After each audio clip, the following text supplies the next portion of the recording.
Je vais partir de la base que personne n'est égal à personne. Il y a des différences économiques, biologiques, sociales, mais faisons en revue de tout cela. L'autre jour, j'étais chez ma grand-mère quand une nouvelle passe à la télé. Un jeune homme de 16 ans emprisonné, condamné après avoir tiré sur la police. Scandalée, ma grand-mère s'exclama « Mon Dieu, comment est-ce possible qu'il existe des enfants si méchants ?» J'essaye de lui expliquer que ce n'est pas si simple que ça, qu'il y a des conditions sociales à prendre en compte, un contexte où ce garçon a dû grandir. Rien à faire, la vieille femme reste ferme sur ses convictions. Un crime, c'est un crime. Fin du débat. C'est évident pourtant, je ne peux pas comparer ce garçon aux personnes qui m'entourent au quotidien. Aucun d'entre nous n'a besoin de se préoccuper du lieu où il va dormir cette nuit, s'il pourra manger cette nuit, s'il arrivera chez lui cette nuit.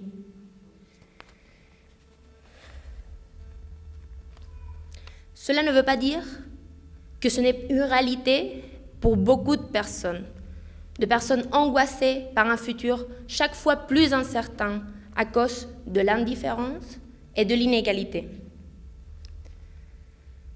Ces personnes sont écrasées par des diverses situations que je refuse d'ignorer. Commençons avec les inégalités économiques, les plus connues et étrangement les plus acceptées par la plupart des gens.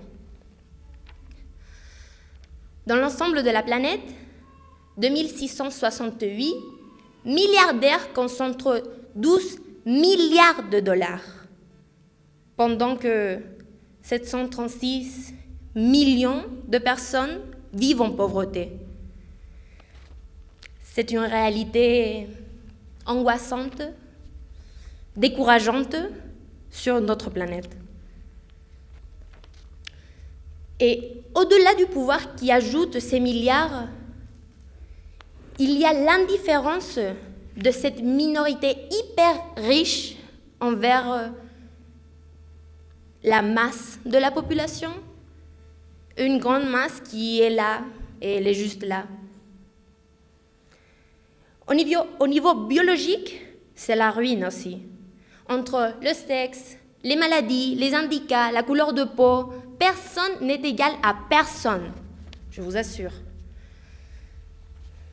Et ces indifférences se voient chaque fois plus, malheureusement, dans le secteur professionnel. En 2019, le salaire des femmes est à 87% du salaire des hommes. Quelque chose de si basique comme une rémunération égalitaire nous est nié. Et pourquoi ? Parce que, hypothétiquement, nous pourrions tomber enceintes ?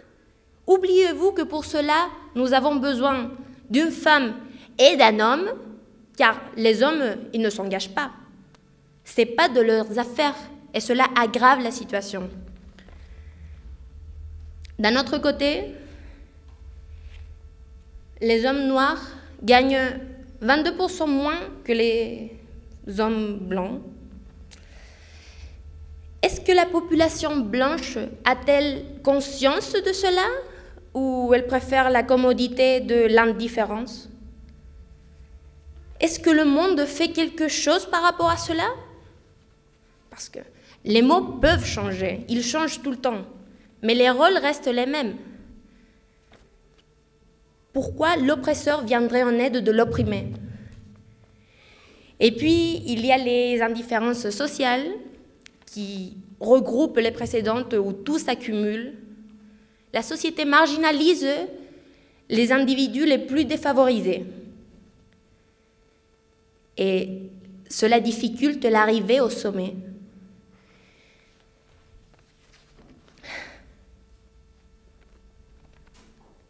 Comment attendez-vous que les personnes les plus pauvres arrivent au sommet pendant que les plus riches, ces hyper riches, sont une barrière naturelle? Voilà le cynisme de l'élite plutôt.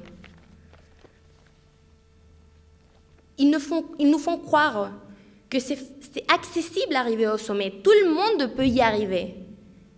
Et cependant, combien de personnes vraiment défavorisées peuvent arriver?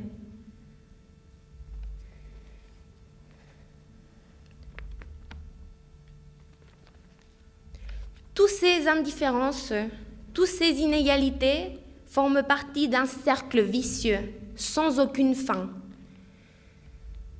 Nous pouvons prendre plusieurs exemples. Le lycée le plus prestigieux du Chili, il y a que 2 ans, n'acceptait que des hommes.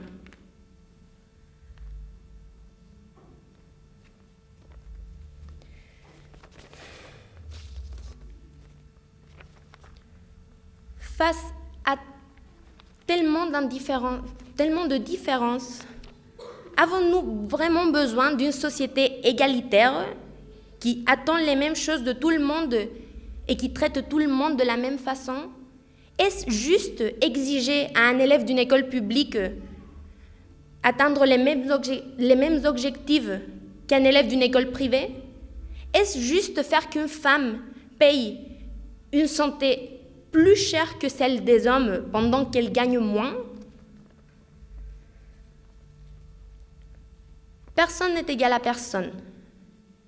Et pourtant, nous exigeons de la même manière à tout le monde. On exige même plus aux personnes les plus défavorisées. Mais êtes-nous conscients de cela?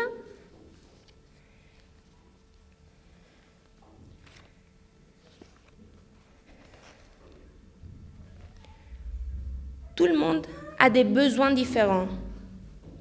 Tout le monde a des avantages différents. Tout le monde a des cultures différentes. Nous devons arrêter d'ignorer cette énorme masse de personnes différentes à nous, différentes à le standard, qui n'est même pas un standard. C'est une élite qui est plus propagée, qui a plus d'images que les restes. Nous devons sortir de cette brume où le machisme, le classisme, le racisme sont déguisés avec du progrès, du faux progrès, parce que chaque fois les écarts se creusent plus. C'est chaque fois plus difficile d'atteindre le sommet que les élites emportent avec eux. Nous devons nous engager, nous devons crier, nous devons exiger, nous devons ouvrir les yeux, diffuser. Tout sert, tout sauf l'indifférence. Merci.